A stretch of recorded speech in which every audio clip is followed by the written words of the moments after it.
तो अस्सलाम वालेकुम बेटा, आज हम क्लास 10th का लेक्चर पढ़ेंगे जिसमें हम टाइप्स ऑफ वेव्स पढ़ेंगे on the basis of medium. पहले हमने पढ़े थे types of waves on the basis of vibration of particles के बुनियाद पे। आज हम पढ़ेंगे types of waves on the basis of medium के बुनियाद पे। तो बेटा मैकेनिकल सबसे पहला हमारा है, पहला टाइप है मैकेनिकल वेव्स। तो बेटा मैकेनिकल वेव्स क्या है? The waves which require medium for propagation, उसको हम क्या कहते हैं? मैकेनिकल वेव्स कहते हैं। ऐसी लहरें जिनको ट्रेवल करने के लिए, सफर करने के लिए किसकी जरूरत हो? मीडियम की जरूरत हो, उसको हम क्या कहते हैं? मैकेनिकल वेव्स कहते हैं। जैसे हमारे पास एग्जांपल्स कौन से हैं? साउंड वेव्स हैं, वाटर वेव्स हैं, रोप वेव्स हैं। मतलब इन सारों को सफर करने के लिए किसकी जरूरत पड़ेगी? मीडियम की जरूरत पड़ेगी। तो ऐसी लहरें जिनको सफर करने के लिए मीडियम की जरूरत हो, उसको हम क्या कहते हैं? मैकेनिकल वेव्स कहते हैं। सही है बेटा। और दूसरा है हमारा इलेक्ट्रोमैग्नेटिक वेव्स। इलेक्ट्रोमैग्नेटिक वेव्स क्या है? The waves which do not require medium for propagation.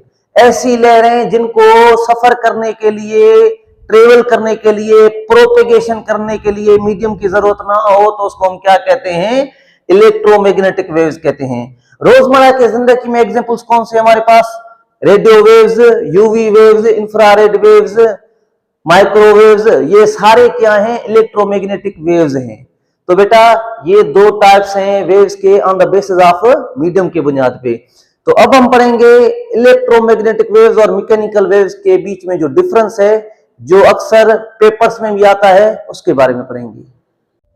तो बेटा इलेक्ट्रोमैग्नेटिक वेव्स और मैकेनिकल वेव्स के बीच में जो पहला डिफरेंस है कि मैकेनिकल वेव्स को मीडियम की जरूरत पड़ती है, मतलब need a medium for propagation. सही है बेटा। ये क्या है? ये मैकेनिकल वेव्स हैं, मैकेनिकल वेव्स। और ये क्या है? Electromagnetic waves. तो बेटा सबसे पहला जो डिफरेंस है, मैकेनिकल वेव्स को मीडियम की जरूरत पड़ती है सफर करने के लिए, और इलेक्ट्रोमैग्नेटिक वेव्स को मीडियम की जरूरत नहीं पड़ती। Do not need a medium for propagation.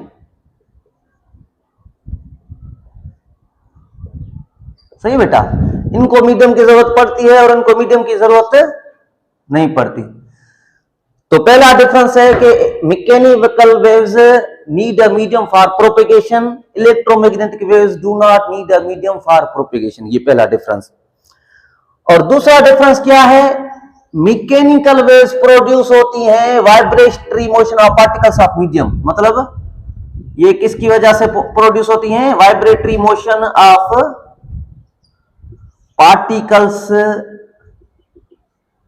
Of medium. जो मैकेनिकल वेव्स हैं वो प्रोड्यूस होती हैं मीडियम के पार्टिकल्स के वाइब्रेशन होने की वजह से। और इलेक्ट्रोमैग्नेटिक वेव्स क्यों प्रोड्यूस होती हैं बेटा? सबसे पहले हमारे पास थोड़ा ये कॉन्सेप्ट बता दूं, फिर मैं आपको इसका दूसरा डिफरेंस बता दूं कि बेटा हमारे पास होता है चार्ज। क्या? चार्ज। तो बेटा चार्ज क्या है? चार्ज किसी भी एलिमेंट्री पार्टिकल की वो प्रॉपर्टी है जो किसी दूसरी एलिमेंट्री पार्टिकल पे फोर्स ऑफ अट्रैक्शन या फोर्स ऑफ रिपल्शन लगाए, तो उसको हम क्या कहते हैं? चार्ज कहते हैं। ठीक है बेटा। और चार्ज आम तरह के चार्ज के कितने अकसाम होते हैं? दो, पॉजिटिव और नेगेटिव। पॉजिटिव को रिपेल करेगा, नेगेटिव को रिपेल करेगा, पॉजिटिव को क्या करेगा? अट्रैक्ट करेगा। ये चार्जेस के क्या होते हैं? अकसाम होते हैं।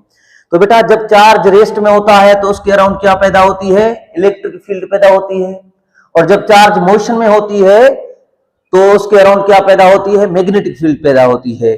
तो इलेक्ट्रोमैग्नेटिक वेव्स किसकी वजह से पैदा होंगी?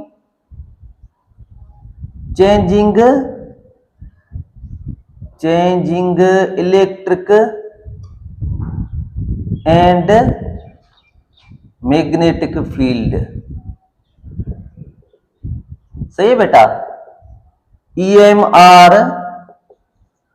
EM वेव्स आर, इसको मैं फिर से लिख देता हूं कि electromagnetic waves are produced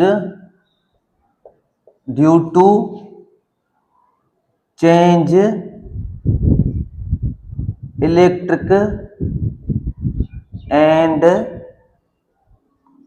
magnetic field. सही है बेटा, इलेक्ट्रोमैग्नेटिक वेव्स पैदा होती हैं इलेक्ट्रिक और मैग्नेटिक फील्ड के चेंज होने की वजह से। ये दूसरा डिफरेंस। तीसरा डिफरेंस क्या है कि मैकेनिकल वेव्स के एग्जांपल्स कौन से हैं बेटा? साउंड, वाटर वेव्स, रोप वेव्स, सीज्मिक वेव्स, ये इसके एग्जांपल्स हैं। और इसके एग्जांपल्स कौन से हैं? लाइट वेव्स, ठीक है बेटा, रेडियो वेव्स, सही है, इंफ्रारेड वेव्स, ईटीसी। चौथा डिफरेंस कौन सा है? जो इलेक्ट्रोमैग्नेटिक वेव्स होती हैं वो ट्रांसवर्स भी होती हैं, transverse waves, transverse as well as longitudinal. तो बेटा इलेक्ट्रोमैग्नेटिक वेव्स जो होती हैं वो ट्रांसवर्स भी होती हैं, लॉन्गिट्यूडनल भी होती हैं। कैसे? सपोज बेटा वाटर वेव्स में ये जो वेव पैदा होती है रोप में, ये क्या है? ट्रांसवर्स हैं। या रोप में वाटर में जो वेव्स पैदा होती है ट्रांसवर्स हैं। हमारे पास साउंड जो है वो लॉन्गिट्यूडनल है, या स्प्रिंग में जो वेव्स पैदा होती हैं वो भी लॉन्गिट्यूडनल है। तो जो ट्रांसवर्स हैं वो लॉन्गिट्यूडनल भी होती है, वो मैकेनिकल वेव्स जो हैं वो ट्रांसवर्स भी होती हैं और लॉन्गिट्यूडनल भी होती हैं। मगर इलेक्ट्रोमैग्नेटिक वेव्स क्या होती हैं? Only transverse. मतलब उसमें सिर्फ कौन सी वेव्स होंगी? ट्रांसवर्स वेव्स होंगी। सही है बेटा। उसके बाद बेटा क्या है? Electromagnetic wave, mechanical waves vacuum में से ट्रेवल नहीं कर सकते। डू नॉट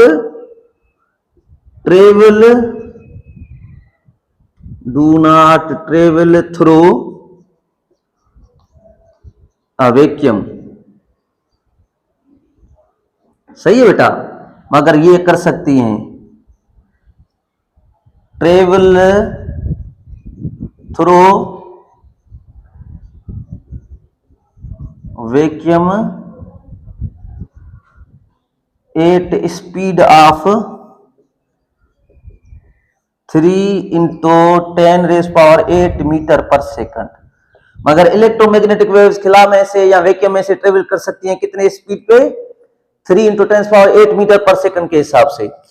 बेटा मैकेनिकल वेव्स जो होती हैं उनकी जो मीडियम स्पीड होती है डिफरेंट मीडियम में क्या होती है? डिफरेंट होती है।